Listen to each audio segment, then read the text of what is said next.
Hello everyone, I'm Emma Smith. I'm here to share this week's updates on the latest developments in e-commerce and artificial intelligence across multiple countries. This week, we'll take an in-depth look at Shein and Temu's growing impact across Europe. In particular, there's mounting pressure on Chinese e-commerce platforms in France. For instance, all Shein packages are now being opened and inspected individually at customs. Meanwhile, the number of e-commerce companies in Dubai continues to rise. And in this video, we'll share the latest figures. What else is coming up? JD.com has started producing cars. In Turkey, a major credit agreement has been signed to support cross-border e-commerce. Some countries that previously signed the e-commerce moratorium are now calling for an extension. Shopify has announced its third quarter results, with AI's influence standing out. Watch our video for these stories and more. From MENA to Europe, from the Americas to Africa, we bring you the most interesting news from across the globe. Don't forget to follow WORLDEF, like our videos, and turn on your notifications. Let's get started.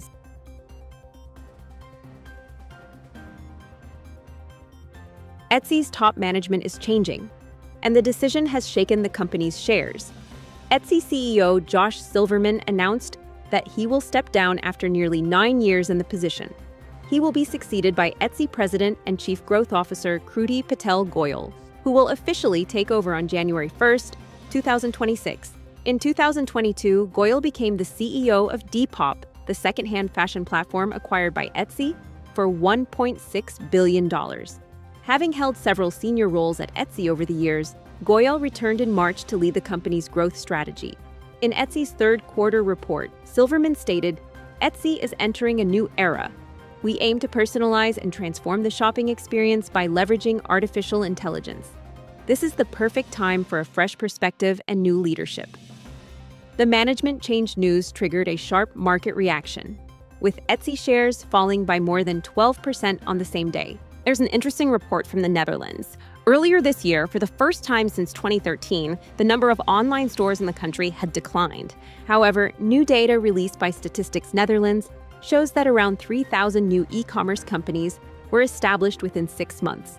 Online selling has become more popular than ever, particularly among freelance professionals.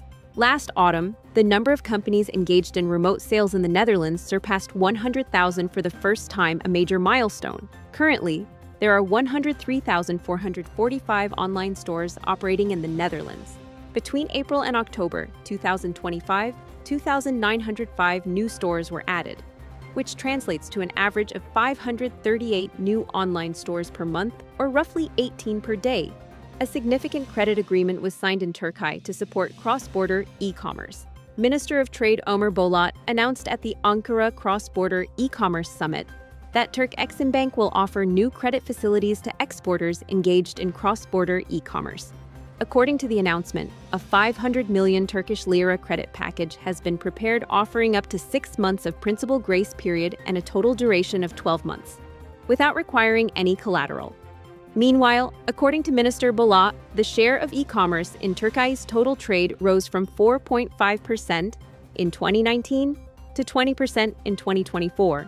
Additionally, between the pre-COVID period and 2024, the compound annual growth rate of total e-commerce volume reached 86%. In 2024, the number of cross-border e-commerce sellers from Turkey reached 11,283. The top 5 destination countries for Turkish cross-border e-commerce are the United States, Germany, Azerbaijan, Romania, and Poland. There is also a growing volume of cross-border e-commerce between Turkey and Gulf countries. In 2024, Turkey's cross-border e-commerce reached $6.5 billion, accounting for 2.7% of total exports. The ministry aims to increase this share to 10% by 2030. Foreign companies are flocking to Dubai.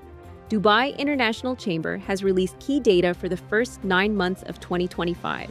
Between January and September 2025, the chamber successfully attracted 261 companies to Dubai, a 65% increase compared to the same period in 2024. Among these, 44 are multinational corporations. The strongest growth came from SMEs. Their number rose from 118 in the first 9 months of 2024 to 217 in the same period of 2025, an 84% increase. During this period, Dubai International Chamber also expanded its global footprint by opening 5 new offices in Bangladesh, South Africa, India, Thailand, and Canada. While the French government takes measures to counter the disruptive impact of the China-based fashion giant, Shein has opened a store in Paris that has stirred public controversy. This marks Shein's first physical store in Paris. Announced in early October, the store is located inside the iconic BHV department store. At that time, Shein described Paris as a test ground for its entry into physical retail. The store has sparked heated debates across the country. So, why Paris? Shein operates in more than 150 markets worldwide, and France stands as its largest market in Europe. The company reportedly has around 23 million customers in France. However, while many French consumers are eager to shop from Shein, a significant portion of the public strongly opposes the company's business model and practices. French politicians, retailers, and regulatory authorities have raised serious concerns about sustainability, labor rights, product quality, and fair competition. France has found a way to stop China. All boxes coming from China will be opened one by one. France has ordered that all individual parcels arriving from platforms such as AliExpress, Temu, and Shein be opened and inspected one by one for 24 hours at Charles de Gaulle Airport. Every day, 200,000 parcels and 700,000 products will be checked by French customs. Tens of thousands of packages arrive daily from China at Roissy Charles de Gaulle Airport. In France, every package coming from China will be opened individually. Meanwhile, France has called on the European Union to impose sanctions on the Shein platform. This follows public outrage over the sale of childlike sex dolls on the platform's French website. The European Commission is already conducting multiple investigations into possible EU regulation breaches by Shein. EU digital spokesperson Thomas Regnier stated that despite public backlash, there are no current plans to block access to Shein. In April 2024, the EU had designated Shein as a very large online platform under the Digital Services Act, DSA. Since February, the Commission has been investigating risks related to illegal products sold on the platform. Shein and Temu continue to expand in European markets. According to the German Retail Federation, the two platforms together generate approximately 3.3 billion euros in sales in Germany. 1 in 5 German consumers plans to shop from these China-based platforms before Christmas. Federation Director Stefan Genth described the situation as a kind of paradox. He noted that German online shoppers remain largely unfazed by evidence showing that many of the products sold on these platforms are unsafe. Tests revealed that 70% of the inspected items failed to meet EU safety standards, and 1 in 4 was classified as dangerous. Despite this, online consumers continue to favor Chinese platforms.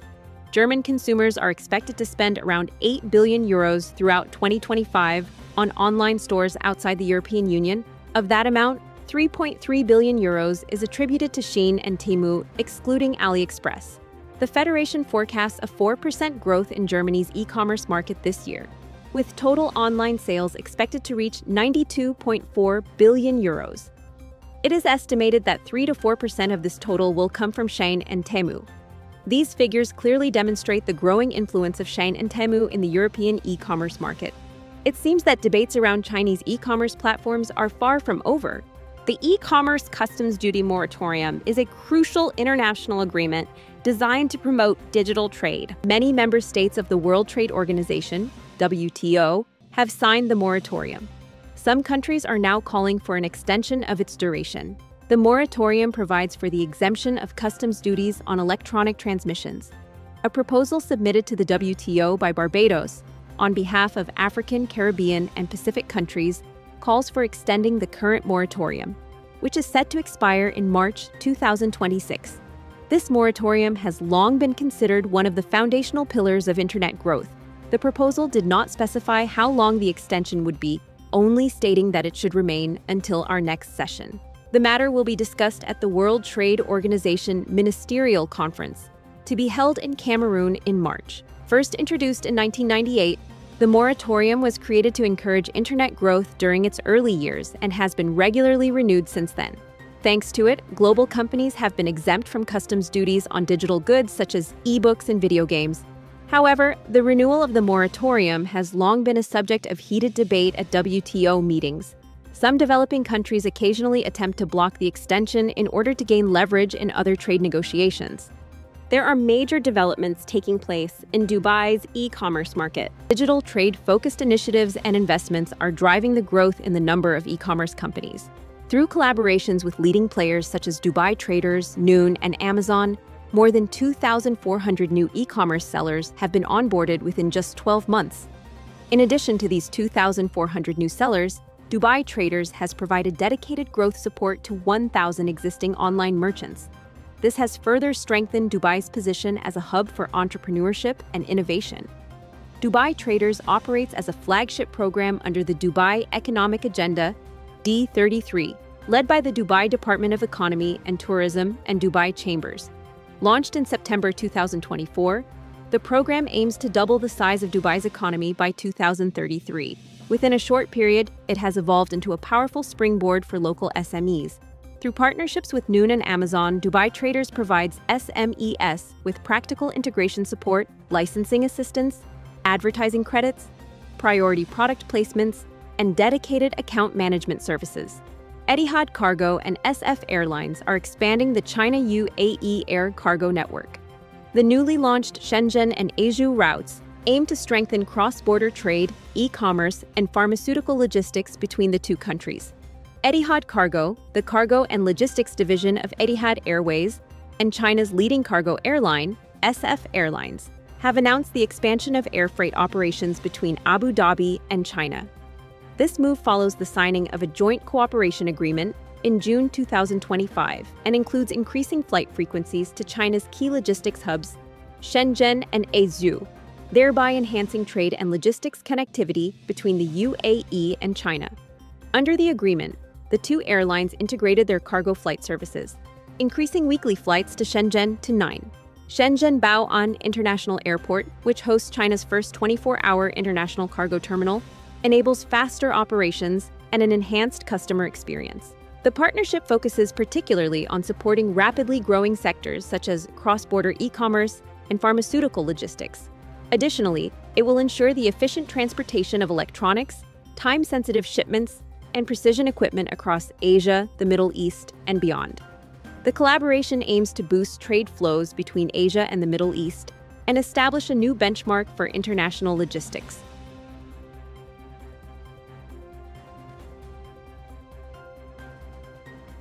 China's e-commerce giant JD.com is making aggressive moves across multiple industries. Its expansion is so rapid and diverse that it's becoming hard to keep up. Last month, the company entered the coffee business. Before that, it had launched ventures in supermarkets and delivery-only kitchens. Now, it has introduced an electric vehicle. The Aeon UT Super was unveiled on November 5th. The car will be sold exclusively through JD's e-commerce platform. The vehicle is manufactured by GAC On, with CATL supplying the batteries. JD contributes its vast consumer data and powerful retail influence as the final link in this three-way partnership. The car features a battery swapping system that allows replacement in just 99 seconds and offers a range of around 500 kilometers. Market analysts estimate the vehicle's price to fall between $14,000 and $16,800 US.